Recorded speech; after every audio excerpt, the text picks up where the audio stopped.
Hello friends, ఎలా ఉన్నారు? వినాయక చవితి వచ్చిందంటే చాలు మనందరికీ ఒక సందేహం. ఈ పండుగ రోజున చంద్రుడిని చూడకూడదు అంటారు. అసలు ఎందుకు? ఒకవేళ చూస్తే ఏమవుతుంది?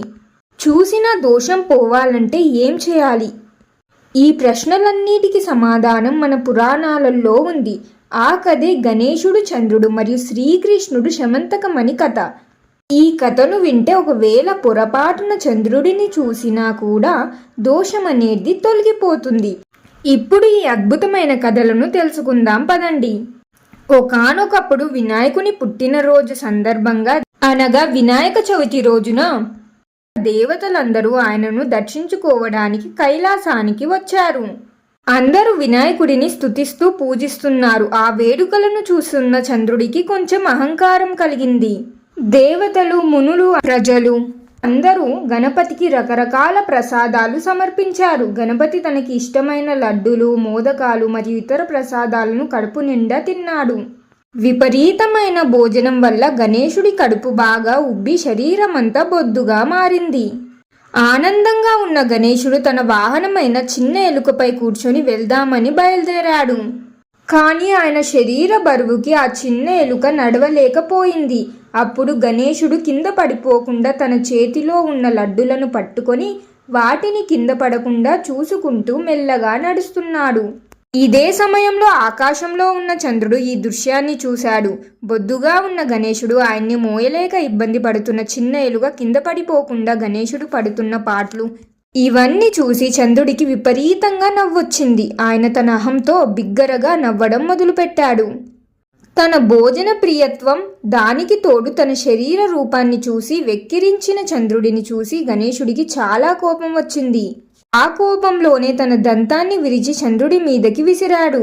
ఆ దంతం తగలడంతో చంద్రుడి ముఖం మీద నల్లటి మచ్చ పడింది. అదే సమయంలో గణేశుడు శాపాన్ని కూడా ఇచ్చాడు. ఓ చంద్రుడా, నీ అందం చూసి అహంకారం పెరిగి నా వికారాన్ని చూసి నవ్వావు కదా. ఈరోజు నా జన్మదినం.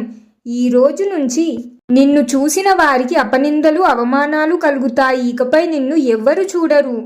ఈ విధంగా గణేశుడు శపించడంతో గణేశుడి శాపానికి చంద్రుడు చాలా భయపడిపోయాడు. తన తప్పు తెలుసుకుని వినాయకుడి కాళ్లపై పడి క్షమించమని వేడుకున్నాడు. చంద్రుడి పశ్చాత్తాపం చూసి గణేశుడు శాపాన్ని కాస్త తగ్గించాడు. ఈ శాపం ఎప్పటికీ ఉండదు. కేవలం నా పుట్టిన రోజున, అంటే భద్రపద శుద్ధ చవితి రోజున మాత్రమే నిన్ను చూసిన వారికి అపనిందలు కలుగుతాయి అని చెప్పాడు గణేశుడు. ఇలా శాపం ఇచ్చి గణేశుడు మాయమయ్యాడు. ఇప్పుడు ఈ శాపం శ్రీకృష్ణుడికి ఎలా తగిలింది, దాని నుంచి ఆయన ఎలా బయటపడ్డాడు అనేది శమంతకమణి కథ. ఇది వింటే పొరపాటున చంద్రుడిని చూసినా కూడా ఆ దోషం పోతుంది. కావున ఇప్పుడు ఆ కథను తెలుసుకుందాం. శ్రీకృష్ణుడు కూడా వినాయక చవితి రోజున పొరపాటున చంద్రుడిని చూశాడు. ఆ రోజు సత్రజిత్తు అనే రాజు సూర్యదేవుడు ఇచ్చిన శమంతకమణి అనే అద్భుతమైన మణిని ధరించి కృష్ణుడి సభకు వచ్చాడు. ఆ మణి మహిమ వల్ల రోజుకు 8 బరువుల బంగారం లభించేది. శ్రీకృష్ణుడు ఆ మణిని ప్రజల సంక్షేమం కోసం దానం చేయమని సత్రజిత్తును అడిగాడు. కానీ సత్రజిత్తు ఇవ్వడానికి నిరాకరించాడు. కొన్ని రోజుల తర్వాత సత్రజిత్తు తమ్ముడు ప్రసేనుడు ఆ మణిని ధరించి వేటకు వెళ్ళాడు. అక్కడ ఒక సింహం ప్రసేనుడిని చంపి ఆ మణిని తీసుకుని వెళ్ళింది. ఆ సింహాన్ని ఒక ఎలుగుబంటి రాజు జాంబావంతుడు చంపి మణిని తన గుహలోకి తీసుకుని వెళ్ళాడు. ప్రసేనుడు తిరిగి రాకపోవడంతో ఆ మణిని శ్రీకృష్ణుడే దొంగిలించాడని సత్రజిత్తు ద్వారక అంత ప్రచారం చేశాడు. దాంతో శ్రీకృష్ణుడిపై దొంగతనం అపనింద పడింది. తనపై పడిన అపనిందను పోగొట్టుకోవడానికి శ్రీకృష్ణుడు వెతకడం మొదలుపెట్టాడు. వెతుకుతూ జాంబావంతుడి గుహకు చేరుకున్నాడు. అక్కడ జాంబావంతుడితో 28 రోజులు యుద్ధం చేశాడు. చివరికి జాంబావంతుడు శ్రీకృష్ణుడిని శ్రీరాముడిగా గుర్తించి క్షమించమని వేడుకున్నాడు. భక్తితో తన కుమార్తె జాంబావతిని మరియు శమంతకమణిని శ్రీకృష్ణుడికి సమర్పించుకుంటాడు. శ్రీకృష్ణుడు జాంబావతిని వివాహం చేసుకుని తన అష్టభార్యలలో ఒకరిగా స్వీకరిస్తాడు. శ్రీకృష్ణుడు ఆ మణిని తీసుకుని ద్వారకాకు తిరిగి వచ్చి సభలో దానిని సత్రజిత్తుకు ఇచ్చి తన నిర్దోషితత్వాన్ని నిరూపించుకున్నాడు. అప్పుడు సత్రజిత్తు తన తప్పు తెలుసుకుని క్షమాపణ అడిగాడు. ఇలా వినాయక చవితి రోజు చంద్రుడిని చూడడం వల్ల వచ్చిన అపనింద శ్రీకృష్ణుడు నిరూపించుకోవడం వలన పోయింది. ఈ సంఘటన తర్వాత శ్రీకృష్ణుడు వినాయకుడిని ప్రార్థించి, గణేశ, మీ శాపం వలన నేను అపనిందకు గురయ్యాను. కాగా నేను నా జీవితంలో జరిగిన ఈ సంఘటన ద్వారా అపనింద నుంచి బయటపడ్డాను.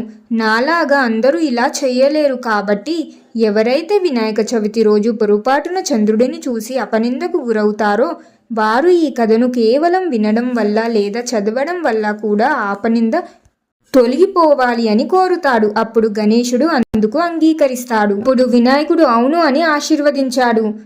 ఈ విధంగా శ్రీకృష్ణుడు తన జీవితంలో జరిగిన సంఘటనను ఒక నియమంగా మార్చి ప్రజలందరికీ సులభంగా అపనిందల నుంచి విముక్తి లభించే మార్గాన్ని చూపించాడు. అందుకే ఈ కథను వింటే దోషం పోతుందని చెబుతారు. పురాణాల ప్రకారం శ్రీకృష్ణుడు తనపై పడిన అపనింద తొలగిపోయిన అనుభవాన్ని బట్టి ఈ కథ విన్నవారికి కూడా అపనిందలు తొలగిపోతాయి అని స్వయంగా చెప్పినట్టుగా ఉంది. ఆ తరువాతే ఈ నియమం అమలులోకి వచ్చింది. ఈ కథను బట్టి ఒకవేళ మీరు కూడా పొరపాటున వినాయక చవితి రోజు చంద్రుడిని చూస్తే భయపడాల్సిన అవసరం లేదు. చేయాల్సినది ఇదే: ఈ శమంతకమణి కథను వినండి లేదా చదవండి. వినాయకుడిని ప్రార్థించి క్షమాపణ కోరుకోండి. అపనిందలు రాకుండా ఉండాలని గణపతిని మనస్ఫూర్తిగా వేడుకోండి. ఈ కథను వినడం వల్ల మనపై ఎలాంటి అపనిందలు వచ్చినా తొలగిపోతాయి అని మన పురాణాలు చెబుతున్నాయి. కాబట్టి ఆత్మవిశ్వాసంతో ఉండండి. ఈ కథతో పాటు మన పెద్దలు ఇంకో చిన్న చిట్కా కూడా చెబుతారు. వినాయక చవితి రోజున పొరపాటున చంద్రుడిని చూస్తే గణపతి పూజలో వాడిన అక్షంతలను తలపై వేసుకుని మనస్ఫూర్తిగా ప్రార్థిస్తే దోషం పోతుందని మరియు ఇంకా ఎన్నో విధాలుగా మన సాంప్రదాయాలు చెబుతున్నాయి. ఇది కేవలం ఒక నమ్మకం మాత్రమే కాదు, మనం చేసిన తప్పును అంగీకరించి గణపతిని వేడుకునే ఒక ప్రతీకాత్మక చర్య. మీకు ఇంకొక డౌట్ రావచ్చు, వినాయక చవితి రోజున చంద్రుడిని నేరుగానే చూడకూడదా, లేదంటే ఫోన్లో, టీవీలో, వీడియోస్లలో, ఫొటోస్లలో కూడా చూడకూడదా అని. అవును, చాలామంది ఫొటోస్లలో, వీడియోస్లలో కూడా చూడకూడదు అని అంటారు. ఫొటోస్లలో, వీడియోస్లలో చూస్తే దోషాలు వస్తాయో లేదో తెలియదు, కానీ చూడకుండా ఉంటే ఇంకా మంచిది కదా. చూశారు కదా ఫ్రెండ్స్, వినాయక చవితి పండుగ వెనుకున్న ఈ గొప్ప కథలు మరియు దానిలోని సందేశం అందరికీ అర్థమైందని ఆశిస్తున్నాను. మీరు ఈ వీడియో చూసిన తర్వాత మీ అభిప్రాయం ఏమిటి అనేది కామెంట్స్లో తెలియజేయండి. మీకు ఇంకా ఏమైనా డౌట్స్, ప్రశ్నలు ఉన్నా కూడా తెలియజేయండి. ఈ వీడియో మీకు నచ్చితే తప్పకుండా లైక్ చేయండి. మీ ఫ్యామిలీ అండ్ ఫ్రెండ్స్ తోటి కూడా షేర్ చేయండి. ఇంకెన్నో మంచి వీడియోస్ కోసం ఇప్పుడే మన ఛానల్ని సబ్స్క్రైబ్ చేయండి. ఇంకొక మంచి వీడియోతో మళ్ళీ కలుద్దాం. జై బోలో గణేష్ మహారాజ్ కి జై.